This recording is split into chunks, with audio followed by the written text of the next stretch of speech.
Imagine passing English finals when you don't even speak the language or taking high school history while fighting for citizenship. Yeah, in a world where they are the target of so much political debate, how does one of the largest districts in our country, school districts, make sure that hundreds of refugee students get a fair shot? That's the focus of tonight's Vegas Lost with John Trainer. Francelis Barroso and her family fled a country on the verge of a violent political revolution. But what did she find in a Las Vegas classroom, and what does her story tell us about how we educate the hundreds of kids just like her? Francelis Barroso walked into Silvestri Middle School. She was just 12 and a half.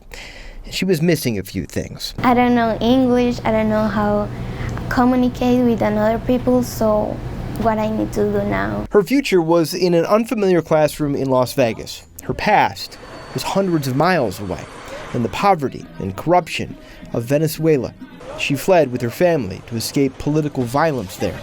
She landed right here. The situation, economy, and the government and all that things is not the best in Venezuela right now. Francelis is now just 15. She's adjusting, but then as a middle schooler, life was hard. She didn't speak the language, and her teachers didn't speak hers. Still, her grades counted. Tests had to be passed. Help was hard to come by. They just say, okay, you need to do your best and try how you can do it, or if you have friends that speak English and Spanish, they can help you a little bit. But they don't help me like teachers who speak Spanish or something like that. It's just do your best. It's a huge challenge. Assistant Superintendent Ignacio Ruiz is also new to the district. He's been here for 4 years. He's watched the number of students like Francelis grow. Today, 55,000 students are English language learners. That's 17% of the district. More than 1,000 students are currently trying to get or have gotten refugee status in America. Ruiz is in charge of them all and tells us he started a division in the district to make sure they all get a fair shot. We have English ELLs, what we call ELL Success Advocates. That's something that we've started since I arrived here 4 years ago.